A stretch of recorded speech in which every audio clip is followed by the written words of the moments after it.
James, do you want the good news first or the bad news first? Do I have a choice? No. No. Okay. I feel like this is a trick. So I guess I'll take the good news first. It is a trick. But the good news is I found shoes on sale today. Well, that's not a surprise. What's the bad news? I found multiple shoes on sale today. Ah, so you bought a lot of shoes. That's exactly right. But I have more good news. What's that? The CPW is really low. And the CPW means what? Cost per wear, because they're great shoes. I'm going to wear them a lot, and they're going to be pennies on the wear. I don't know if that logic makes sense or not. It completely makes sense. Well, I guess it's a good thing that we're talking about finances today.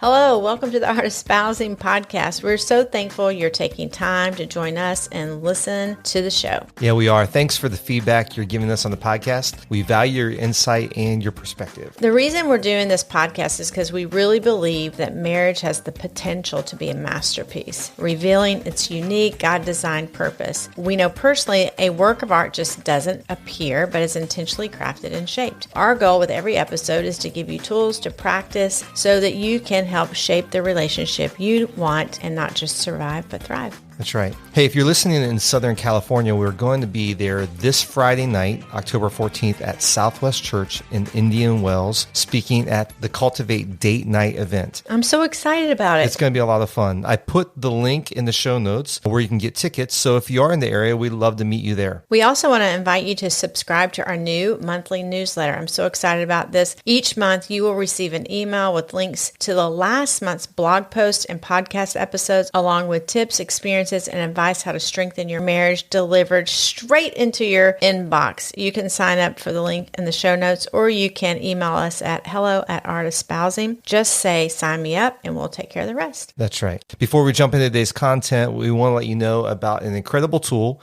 that we're offering that you could be a part of.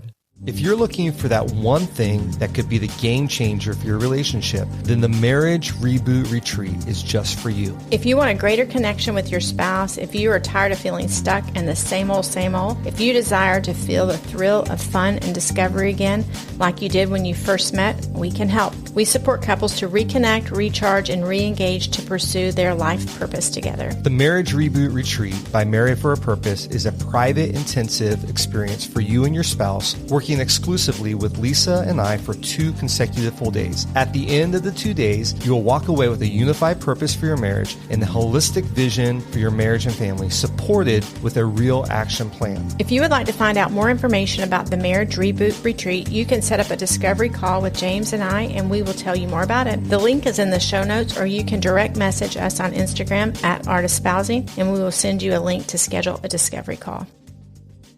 The tensions are real, and the impact on marriage is significant as financial challenges rank in the top 5 stressors between husbands and wives. And you know what, James? It's certainly not a chore finding scientific data to back up the increase of depression and anxiety for individuals related to financial strain. The emotional and psychological implications impact nearly half of American adults. I think I read it's like 42%. It's amazing. The constant pressure leaves individuals overwhelmed and consumed with a strategy on how to make progress forward. The individual impact is compounded by the marriage relationship. Still with the bad news, you're probably saying, Lisa, it's going to get better. It's going to get better. The strain on marriage is known to cause resentment, denial, anger, frustration, shame, and fear, with a laundry list of other things. Yeah. It is true that money is a major stressor. I actually just read this week that in a poll measuring the stress in America, money stress is at the highest recorded level since 2015. Not a surprise. So it's no wonder why finances tend to divide us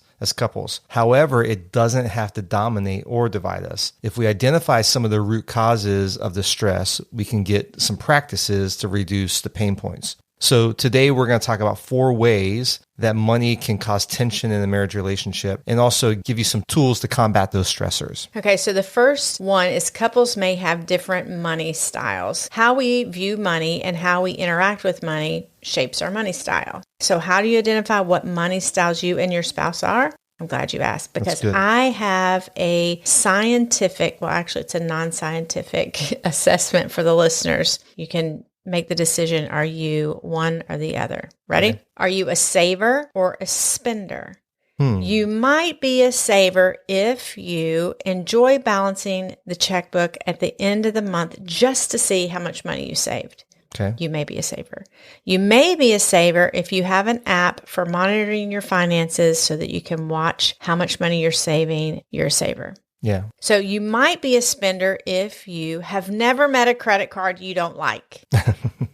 Or you might be a spender if your inner voice says, I deserve this. I will not deny myself anymore. That sounds like something that's so personal to you, Lisa. That's because it is, James. Okay, spender saver. The next is nerd or free spirit. Okay. You might be a nerd if you sneak popcorn and candy in your bag into the movies. Well, I don't sneak it in my bag, but I sneak it in your bag. You do. You may be a nerd if you get an alert on your phone when expenses are charged to one of your accounts. Yes. Okay. Yes, you have that. You might be a free spirit if knowing the interest rate on your credit card is overrated. I don't know the interest rate. You might be a free spirit if a $4 latte for you and for you and for you and for you, and then all the coworkers tomorrow, I'm going to buy you. It's a big latte party. Oh my gosh. And you might be a free spirit if you don't care if your spouse has an alert on their phone when expenses are charged. So I may be a free spirit. Personal experience. That's right. Often one spouse is the spender free spirit and the other one is the nerd saver. The unfortunate combination is when it's a double down spender free spirit. Like we actually did Prep for Marriage with a couple that they were both free spirits and a spender. Yeah. And so we talked a lot about disciplines around that. So it's great when you are opposite. But anyway, for those people, they need their own podcast on how to navigate that. You can clearly see the challenge, though, during the assessment that the struggle is actually real. The goal is to identify yourself and have a conversation. So, for example, James, I'm a saver and a little bit of a nerd. That's right. Without the glasses. Right. And I'm the opposite. But the unique thing about us is we actually flip a little bit. Sometimes it depends on what the season is. And what's really bad is if we're both feel like we've denied ourselves too long and we both make poor choices. So, right. Yeah. There's beauty in finding balance. The saver nerd can appear to be more responsible, but honestly, being too extreme can be a culprit for tension also. That's right. Years ago, I remember a couple, we were coming alongside of a young married couple who were having some financial tensions. In the situation, the husband was the nerd. Yeah, he was a saver. And he was a saver and kept a really tight budget. And honestly, the wife wasn't really careless because she had lived with him long enough, but certainly wasn't to the degree he was. She literally processed with me about having to return pickles. Two jars of pickles. Say that 10 times fast. Yeah. 2 jars of pickles.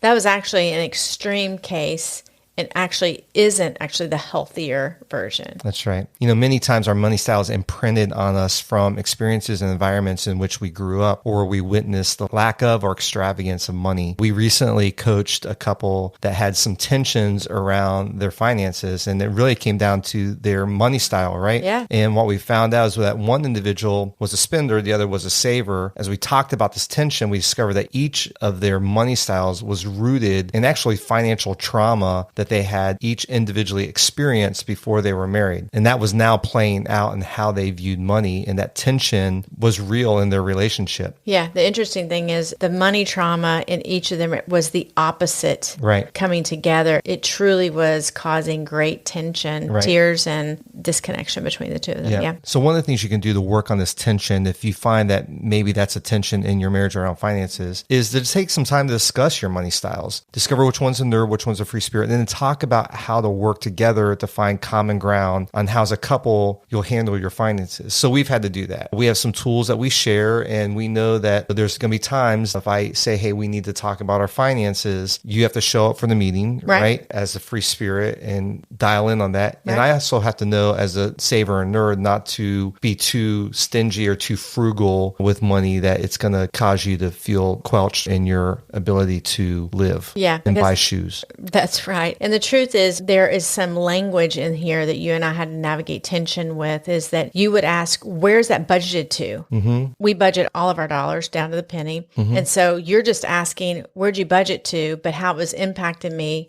was where are you getting that money from? Right. And it really wasn't that, but because we didn't have good language about that, you're going, what category was it that you are allotting it to? Because you have that beautiful app that I never actually populate. So then you have to ask me where I spent the money. So if I would just put it in the app, you wouldn't have to ask me the question. Right. James. And we can talk a little bit about that later. Okay.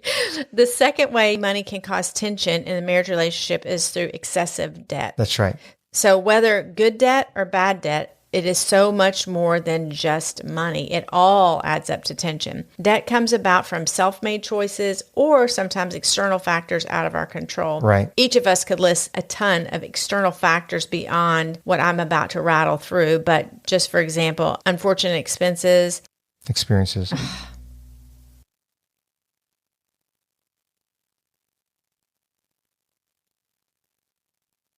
We each could list external factors beyond what I will rattle through here, but unfortunate experiences, sometimes things happen. No amount of planning can avoid becoming all consumed with it. For example, a health diagnosis that involves a lot of medical bills beyond insurance. We've actually had that experience. Yeah. Or sadly enough, like our Floridian neighbors on the west coast of Florida with this natural disaster, could not have planned around that. Even insurance wouldn't actually cover all the financial burden that would bring. Often either by a lack of planning or the lack of ability, we do not plan for the unforeseen expenses that seem to pop up out of nowhere, like car issues. Affectionately in the Duvall home, our Lemon is called Limoncello. That's me trying to be nice about her. My car currently is on the mend because of a very long scratch down the driver's side that I just created this last week. Right. We could have never expected a new car would have the amount of issues we've had with that car. We've actually paid for the car twice. We have. It's very sad. Then you have other unexpected expenses like roof replacement, AC units out. We've been there. A list of home repairs, not to mention if you rent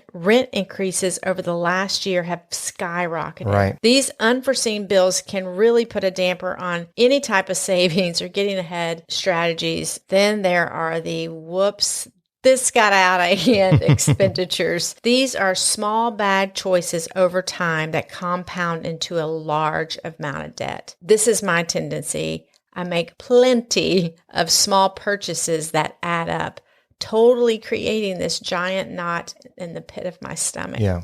Or in your case, it could be a spontaneous larger price tag item, quickly having buyer's remorse after it. That's right. Like a TV or a bike or something. And it's so easy for those small things to add up because with Amazon Prime or whatever, it's just like, oh, I need that. And you don't actually have to go anyplace. It comes right to you. And sometimes when we go through our bills, I'm like, oh my gosh, we spent that much money on Amazon Prime this week. Yes. It's crazy. I am so guilty of that. So we've had our fair share of unforeseen expenses, but I am sad to say more often we have had undisciplined, accumulated spending is our big issue. That's true. And that can cause tension, and it's caused tension in our relationship, right, in the past. But if you're currently in that situation where you have excessive debt or there's tension in this area, we found a couple tools that have helped us, and we thought we'd share those with you. These are things that we've used and we currently use to help us get out of this tension area. One of the things that I love that has caused a great momentum for us is the idea of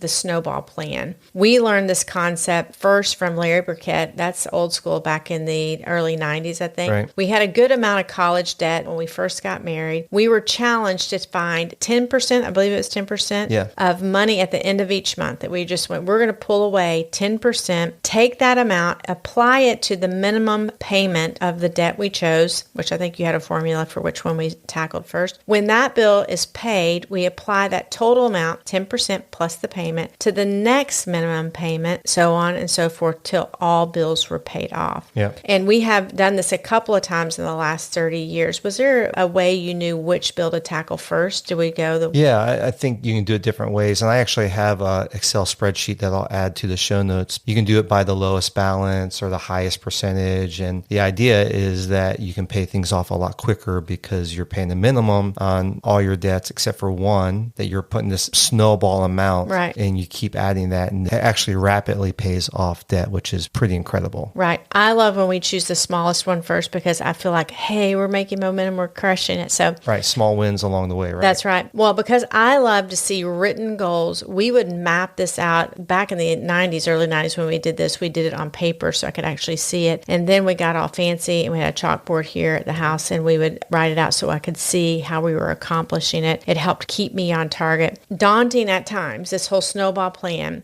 We had a plan. And we were chipping away at it together. So no matter how many lattes or shoes I wanted to buy, it would not derail me. That's right. Yeah. That's right. Yeah. And, when another expense comes up that you're not prepared for, then you could just go back to your minimum payments. You already have a little bit of money saved up in that snowball that you can apply to that so you don't continue to increase your debt. It's really a great system. Another tool that we use to avoid debt is to live on a budget. And it's amazing how many couples that we coach who are getting ready to get married and one or the other or both of them have not lived on a budget. We've been using this budgeting app for years now called You Need a Budget. And the thing I love about it is it's very similar to another budgeting system called envelopes that you actually assign every dollar of income to a job. We have so many dollars that go to groceries, so many dollars that go to clothing, so many dollars that go to electricity. That way you can track your spending along the way and not go over those envelopes or those categories. It's very helpful, especially on a digital app like You Need a Budget, because both of us can see it real time and the expenditures are tracked. And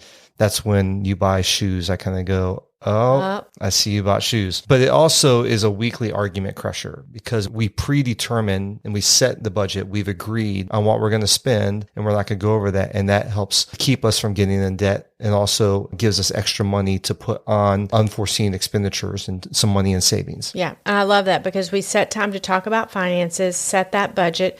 This is a time that we're not tense about the money. Now, it can get tense when we're setting those categories, but I love that we have reasonable categories that allow for a little bit of margin and independent freedom in spending. Because if we went, we're not ever going out to eat, or we're not ever going to buy shoes, or we're not buying any clothes for a year. That would kill you as a free spirit. It would. And we wouldn't actually see goals, and it would be hard to do. So I love that we actually set some free money. I have my own free money. You have your own free money. It's not free. Nothing's free, but I can spend it the way I want. We have family categories for family night, date night, always very important as married people to have some money for that. Now, in different seasons, those categories were populated with different amounts. Right. And even in a time of crushing debt, we may reduce some of those things and go, we're going to eat home more. But I like when we stack hands on that, have a little bit of freedom to spend because it helps us get out of debt quicker, knowing that we're not cutting back on everything. Yeah, and that fun money that each of us has, it's not a lot, but we don't have to answer about it. We can spend it any way we want to and don't have to get permission for it. We can save it up if we just roll over. We roll it over to the next month. And so if I'm trying to buy something, a large thing for my bike or whatever, I can save up my own fun money and do that, and it doesn't affect our budget. I do feel like I need to say that I threw you under the bus on the large expenses, but you actually do save money and purchase things for your I'm a saver. You are. You do a great job. Sorry about that. Okay, so we talked about money style, different money styles. We talked about debt. The third way money can cause tension in a marriage relationship is due to financial detours. There are going to be times when your financial plan is going to, by force or by choice, be adjusted. This could be due to the loss of a job, or maybe there's a business failure. It could be due to a life transition, like having a baby or a retirement. It could also happen in the case of maybe an elderly parent needs to be taken care of, which can impact the financial plan. Regardless of the reason, these detours can cause tension in a relationship. Yeah, we've experienced detours a couple times in our marriage journey. Twice we planned for a decrease of income. Prior to having kids, we moved from Ohio to Kansas, and we made the decision to adjust our income to one salary,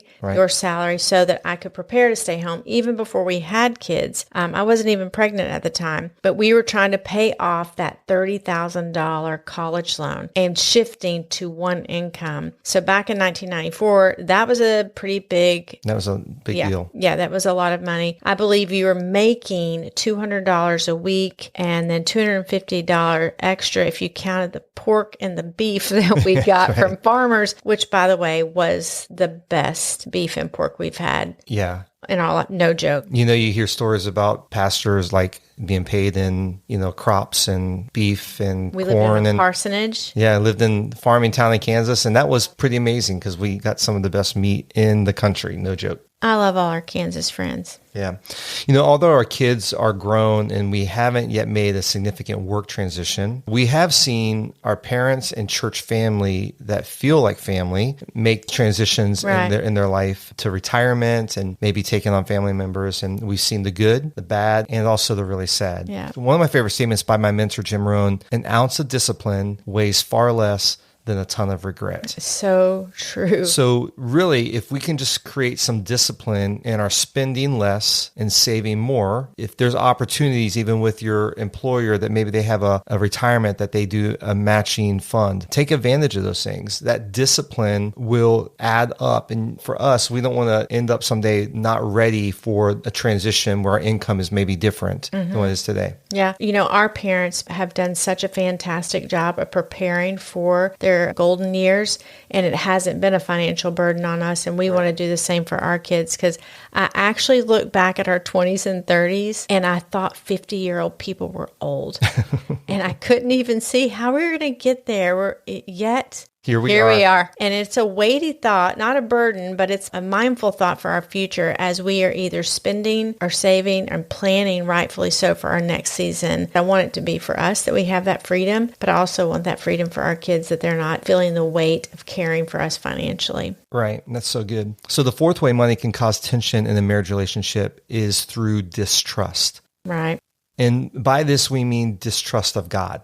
I know this may be new to some people, but Lisa, you and I believe and have found it true in our lives and countless others that when we put God first place in our finances, He will bless us with what we need when we need it. Yeah, we determined we would put God in first place in every area of our lives, including money. From the onset of our marriage, we have always been faithful in the biblical practice of tithing 1/10 of our income to the church. We believe God can do more with our 90% than what we could do with 100% in our own strength. That's right. This has been such a joy. It's never been a second thought to us. So much so that we look forward to stretching ourselves and giving when the opportunity arises. This can be a huge hurdle for couples. There's a supernatural work that happens in our hearts and our spiritual intimacy and our financial freedom when we give back to God a portion of what He's already given to us. Like, it all belongs to Him. That's right. So we're actually giving back just a portion what's already His. And by financial freedom, I don't mean we're going to double your money back. And I don't mean if you do this, your kids will be the next Billy Graham, or if you do this, all things are going to be easy. Right. It's a freedom of the spirit, a peace that comes from obedience that feels better than anything that money can buy or possessions that we can own.